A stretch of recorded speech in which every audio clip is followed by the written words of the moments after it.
Hey guys, it's Rosie and welcome to Rosie Reacts. So today I'm going to be reacting to the Daechwita Explained by a Korean video. Now, I've already done the explanation video for Bookish Theories, but I really enjoyed this MV, and I just feel like there's so much that was jam-packed into this music video, and definitely a lot of cultural references.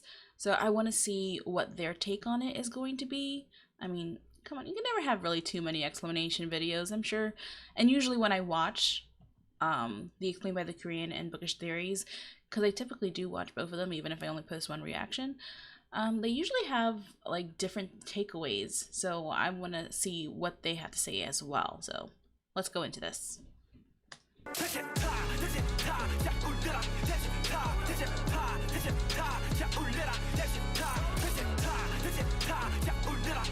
Suga has delivered another hard-hitting mixtape titled D2.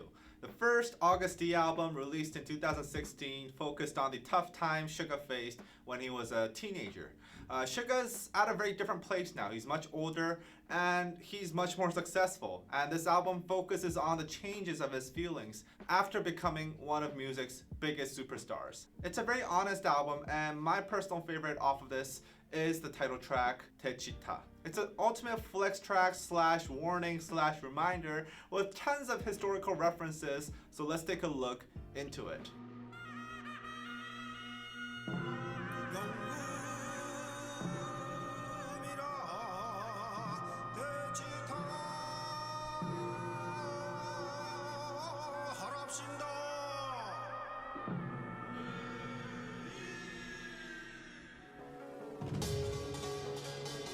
Yeah.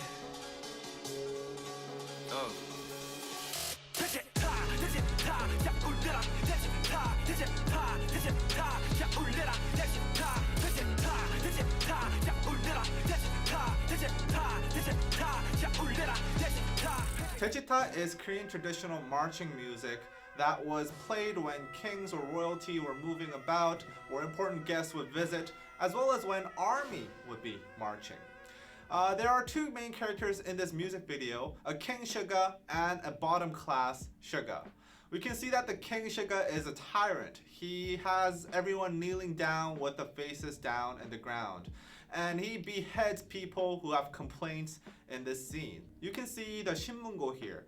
People in the Joseon dynasty would hit this drum if they had something that they've been wronged. They'd hit this drum and the king or someone up in the hierarchy would come and sort out their problems. Except here, King Suga is killing the people who have such complaints and issues. Oh. But the bottom class Suga, with the help of BTS and army represented by the 6 other men and a woman in the scene, starts a coup. He drives up a car with the men representing BTS and also a cute painting of Bang PD.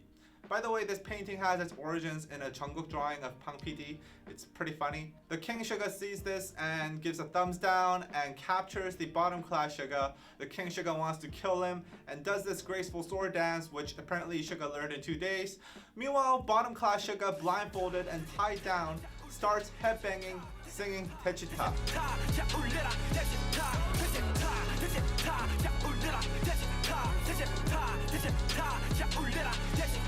Remember how I told you that Daechwita was played when kings were about, or when the army would be marching?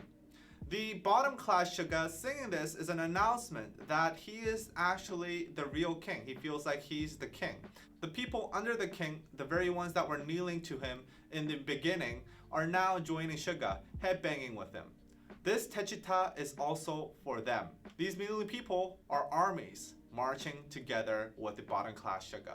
At the end, the executioner who was supposed to take down the bottom class Suga actually frees him and gives him a gun. Bottom class Suga grabs this and shoots the king. I think the MV and the song is a metaphor for BTS and army taking down the existing system and the ruling forces of the industry. The King Suga represents the system, the existing system, the few powerful companies that had control over the industry before BTS came to the scene. Bottom class Suga is Suga himself, in a small company with basically nothing, as if he was born into a bottom class, and winning the people over, eventually taking down the king with BTS and armies. I think Suga picked the perfect motif to convey his message. And if you look at the historical references, you'll be more amazed at how clever this all is.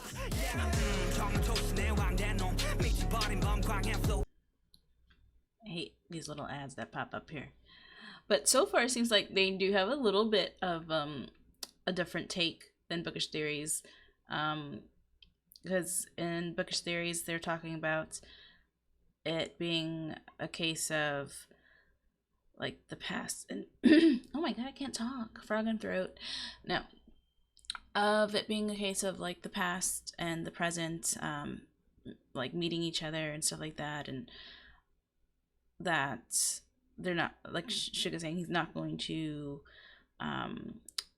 forget his past. Also, like they did mention though with like the army and Suga being together and like being revolutionary and stuff like that as well, but they also mentioned about like being a way to keep his feet on the ground and remembering where he came from. So let's see what more they have to say though, because it sounds like they're about to break down some interesting cultural context.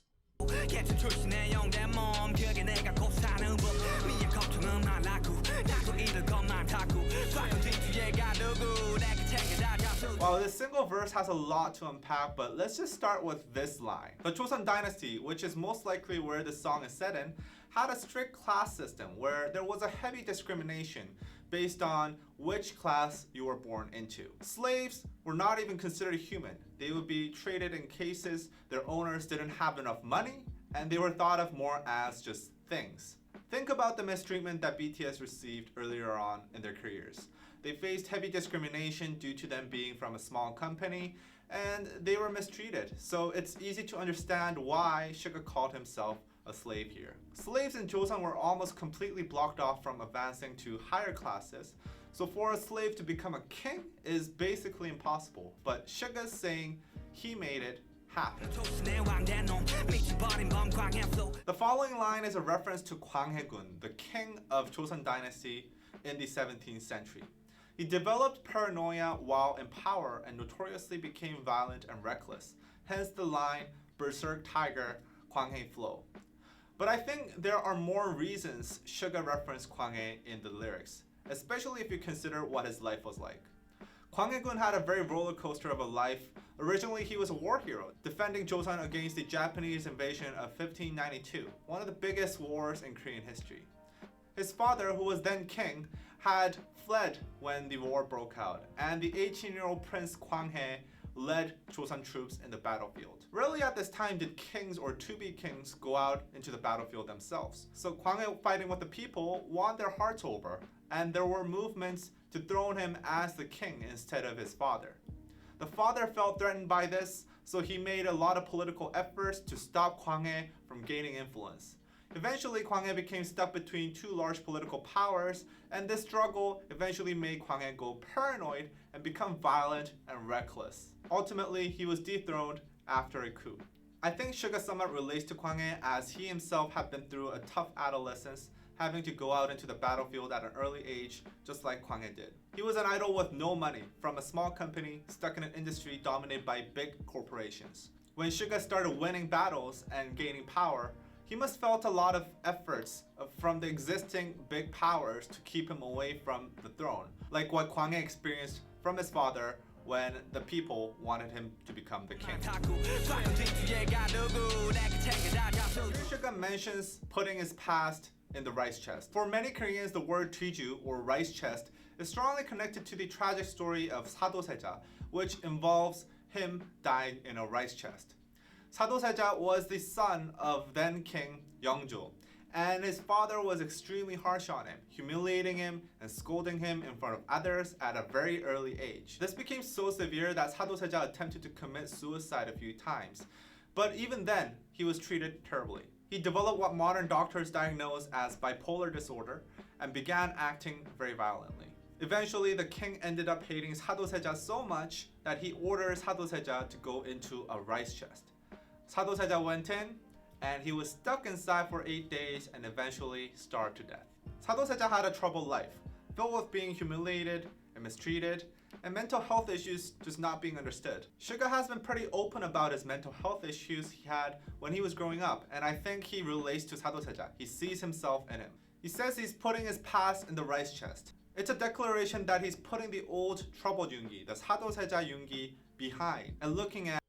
See, this part is like interesting. I like that they're going more into detail with the historical references than I feel like Bookish Theories did, and they also have like a little bit different spin. So I think that happens a lot when it comes to like historical references, just because story like things change and there's a lot of different versions.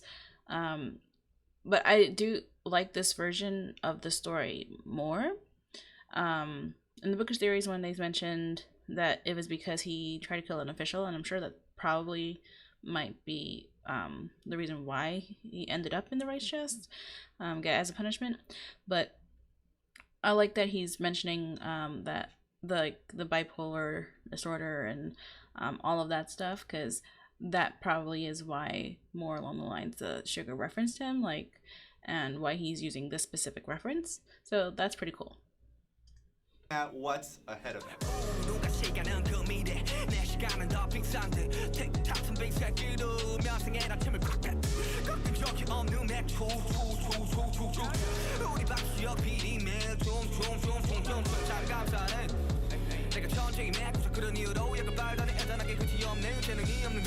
In the second verse, Suga focuses more on how he's now on the throne and he's better than everybody else. Suga directly name drops Bang PD and also takes a shot at other artists who do drugs thinking that they write better music while they're high. I won't name any names here, but I'm sure you can think of an artist, or a few artists for that matter, that will be at the butt end of this. Some in bigger companies, in fact. Ooh, boy! The diss aside, this line is also a glimpse into Bang PD's relationship with BTS. In a typical company, it'd be extremely difficult to even mention the name of your boss this openly without putting the honorifics 님, especially considering how much a veteran and how much older Bang PD is compared to BTS. However, Suga name drops Bang PD as if he was his friend. We can sense that there is a very close bond. See, that's something I need to do. I don't really know much about Bang PD. I just know that he's like the CEO. But apparently it looks like he's saying that they're really close. So yeah, I need to look a little bit more into that. If there's any good information videos regarding Bang PD, I'd be interested in checking those out. If you could link them in the description below, in the description below, no. If you could link them in the comment section, that would be awesome. Yeah, because that might give me a little bit better insight. But yeah, I don't really know too much about him, so. And assume that Bang PD is very democratic with BTS. The fact that Suga is talking of Bang PD so casually is a flex of its own to others, as it's a sign that BTS has become so big and valuable to the company that he's at level with Bang PD.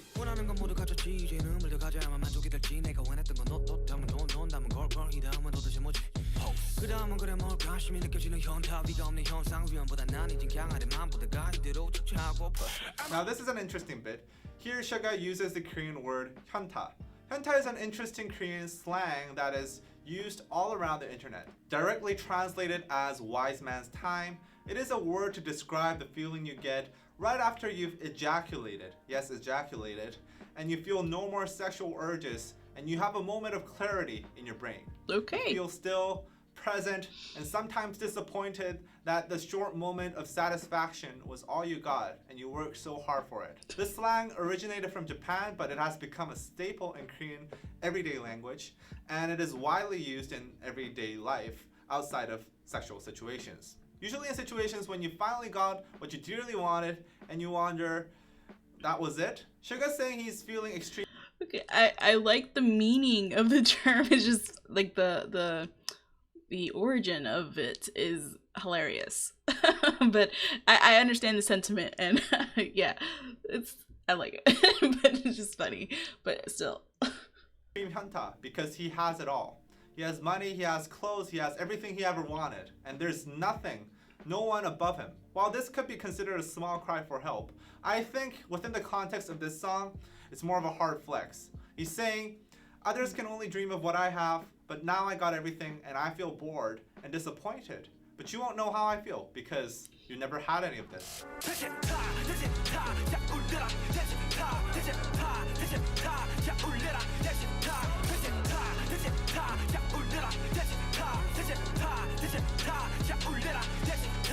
BTS has been on the top for the past few years, absolutely dominating, with a level of popularity that has never been seen in K-pop before. They're so dominant that it's sometimes easy to forget that they too had humble beginnings. In fact, more humble than most top artists out now today. They had to fight their way through discrimination, mistreatment, and humiliation. Daechwita is a reminder that this was where they started, and they took that system down. And it's also a warning that they had the resilience and the force to go through all of this, to go from slave to king. If you want us to make more videos like this, supporting us on patreon.com. Okay, so that was cool, and they did have a little bit of a different perspective than the Bookish Theories explanation. Like definitely Bookish Theories went more along the lines of that the king and the commoner Yoongi were both the same person, but representing like different aspects of them, kind of like the shadow and the persona a bit. And this went more along the lines of Yoongi, the commoner Yoongi and the king Yoongi being different and representing like Yoongi, who is part of BTS and like where they came from, versus the king representing like the big companies and that BTS basically took down. So that's interesting, and I think they both definitely have merit. I think they're both probably a bit of the truth. Yeah, so I think they're both correct in their own ways. I really liked the level of detail this went into in terms of like explaining the historical references. Explaining that Hyunta word, that was pretty funny. So yeah, I'm happy that I watched both of them, and please like, comment, and subscribe. I'll see you guys for my next reaction.